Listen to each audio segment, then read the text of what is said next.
हिंदी माध्यम के सभी प्यारे छात्रों का कक्षा 10वीं गणित में स्वागत है।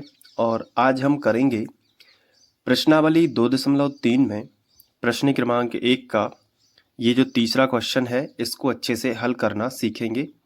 तो चलिए इस प्रश्न को हम अलग से लिख लेते हैं।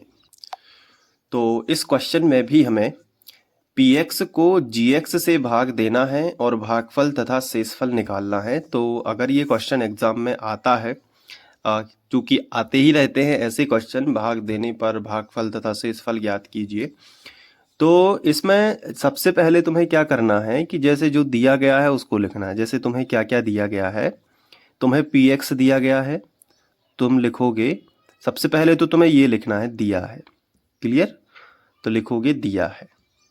फिर तुम्हें दिया गया है px, तो नीचे लिखोगे px बराबर x के ऊपर 4 की घात माइनस 5x प्लस 6। पहले ये तुम px लिख लोगे, इतना तो बन जाएगा। इसके बाद ये gx लिख लेना, तो gx बराबर 2 माइनस x के ऊपर 2 की घात। इसके बाद यहाँ पे साइड में लिखोगे भाग देने पर, भाग देने पर। अब जैसे ही ये लिख लिया तो भाग का चिन्ह बना लोगे। तो इसके लिए इस्तेमाल करेंगे स्केल का। भाग का चिन्ह जब भी हम बनाएंगे तो ये हमने रखा स्केल। सबसे पहले एक सीधी लाइन खींच लेना, उसके बाद ऐसे तिरछी लाइन खींच देना, जैसे कोष्टक बनाते हैं ना उसी तरीके से। अब जो अपना px है इसको अंदर लिख लेंगे। तो ये है अपना x के ऊपर 4 की घात माइनस 5x और धन 6, ये लिख लिया अंदर। और जो अपना gx है इसे बाहर लिखेंगे, लेकिन gx को लिखने से पहले हमें ये लगता है कि जो भी कोई भी बहुपद हो उसमें जो संख्या होती है जो वो सबसे एंड में होती है, लेकिन यहाँ देखो तुम कि जो संख्या है वो सबसे पहले है। तो इसको व्यवस्थित कर लो। तो यहीं पे या करके तुम लिख सकते हो कि x को पहले लिखेंगे, यानी x की जो ऊंची पावर है 2 की घात है वो माइनस की है, तो माइनस x वर्ग पहले लिख लो। और उसके बाद ये जो 2 है इसके आगे कोई भी चिन्ह नहीं लगा है तो ये प्लस का है, ठीक है, तो प्लस का 2 पीछे लिख लो, ठीक है। तो इस चीज को हम ऐसे बना सकते हैं। तो पहले हमने लिखा x वर्ग और फिर उसके बाद लिख लिया 2, ऐसा तुम कर लोगे। तो अब ये जो gx है इसको यहाँ पे लिख लो, तो माइनस का x वर्ग और धन का 2, क्लियर हुआ।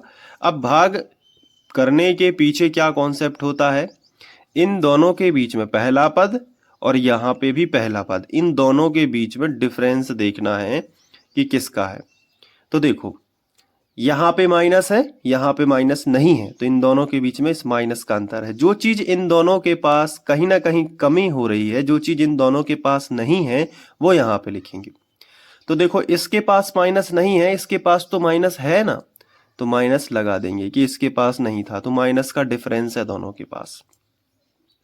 दूसरा क्या, दूसरा देखो यहाँ x के ऊपर 4 की घात है लेकिन यहाँ x के ऊपर 2 की घात है, तो इन दोनों में 2 की घात का डिफरेंस है। देखो x के ऊपर 2 की घात लगा देंगे, क्योंकि 2 की घात और 2 की घात बन जाएगी 4 की घात। तो यहाँ देखो x के ऊपर 4 की घात थी और यहाँ x के ऊपर 2 की घात है, तो इसे 2 की घात और देनी पड़ेगी जब जाके 4 की घात बनेगी। तो इन दोनों के बीच में डिफरेंस था माइनस का, यहाँ इन दोनों के बीच में यहाँ माइनस है, यहाँ माइनस नहीं था तो माइनस लगा दिया। यहाँ देखो x के ऊपर 2 की घात है लेकिन यहाँ x के ऊपर कितने की घात है, 4 की घात है, तो 2 की घात का डिफरेंस था। समझ में आ गया, ठीक है। अब इसका गुणा इसमें भी होगा और इसका गुणा इसमें भी होगा।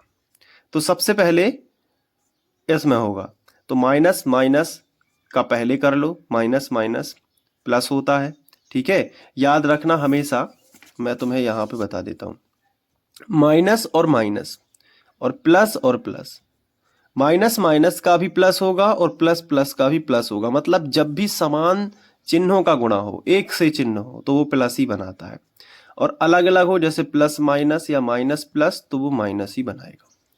असमान चिन्हों में माइनस बनता है। इधर देखो माइनस माइनस क्या हो जाएगा, प्लस, और x के ऊपर 2 की घात यहाँ है और x के ऊपर 2 की घात यहाँ है, तो आपका जो है x के ऊपर 4 की घात बन जाएगी। समझ में आया? अब इसका गुणा इसमें भी होगा, तो देखो प्लस माइनस का पहले हो जाएगा, तो क्या आएगा बताओ? माइनस प्लस का क्या आएगा बताओ? माइनस आएगा ना, क्योंकि अलग अलग चिन्ह है, और 2 के ऊपर x वर्ग आएगा, 2x वर्ग। तो 2x वर्ग हम अलग से लिखेंगे, तो माइनस का यहाँ पे लिखेंगे 2x वर्ग। अब आप सोच रहे होंगे कि सर अलग से क्यों लिख दिया? इसलिए कि जैसे हमने यहाँ पे 4 की घात के नीचे 4 की घात लिखी है, उसी तरीके से 2 की घात के नीचे 2 की घात होनी चाहिए थी, लेकिन कहीं भी 2 की घात नहीं है हमारे बहुपद में, इसलिए हमने इसको थोड़ा यहाँ पे लिखा। चलो, अब वहां पे फ्लिकरिंग हो रही थी इसलिए यहाँ पे रख दिया है। चलो, अब स्केल से सीधी लाइन खींच देना, ठीक है? तो यहाँ पे स्केल रख दिया और सीधी लाइन खींच दी, ठीक है? अब जो नीचे के पद है इनके चिन्ह बदल दो, तो ये प्लस का है तो ये माइनस का हो जाएगा, और ये जो माइनस का है ये प्लस का हो जाएगा। अब देखो ये कैंसिल हो जाएंगे, ये धन का और ये ऋण का कट गए। अब क्या बचा? देखो सबसे ऊंची पावर जो है प्लस 2x के ऊपर 2 की घात है, तो जमा के ही लिख लो, पहले इसको लिख लो जो अलग से लिखा है 2x वर्ग, क्योंकि x के ऊपर ज्यादा की घात है। उसके बाद माइनस 5x और धन 6, इनको यहाँ पे ज्यों का त्यों लिख लो, माइनस का 5x लिख लो और धन का क्या लिख लो, 6 लिख लो। आया समझ में? तो ये है। अब पहले पद और पहले पद में फिर डिफरेंस देखो, तो फिर से माइनस का है, इसके पास माइनस है, इसके पास माइनस नहीं है, तो माइनस की कमी है। इसके पास 2 है, इसके पास 2 नहीं है, तो 2 की कमी है। फिर इसके पास देखो x के ऊपर 2 की घात है, तो इसके पास भी तो x के ऊपर 2 की घात है, तो कोई कमी नहीं है। तो x वर्ग तो सेम है, बस इसके पास माइनस का, इन दोनों में माइनस का डिफरेंस था और इन दोनों में 2 का डिफरेंस था, तो 2। अब -2 का गुणा इसमें करोगे और -2 का गुणा इसमें भी करोगे, तो माइनस और माइनस पहले चिन्हों का करो, माइनस माइनस प्लस, और 2 का x वर्ग में होगा तो 2x वर्ग। ये वाली संख्या तो सेम ही आती है जैसे ये आई थी, ये तो कटते ही है। अब देखो माइनस और प्लस, असमान चिन्ह है ना, माइनस और प्लस, माइनस और प्लस। बताओ असमान चिन्हों का क्या होता है, बताओ जल्दी से। असमान चिन्हों का क्या होगा, माइनस होगा, और 2 दूनी 4, तो यहाँ पे संख्या के नीचे संख्या लिखेंगे 2 दूनी 4, ठीक है? अब देखो, अब सीधी लाइन खींच देंगे। अब यहाँ पे इन नीचे के पदों के चिन्ह बदल देंगे, तो ये प्लस का है तो ये माइनस का हो जाएगा, और ये माइनस का है तो ये प्लस का हो जाएगा, तो यहाँ से ये कट जाएंगे।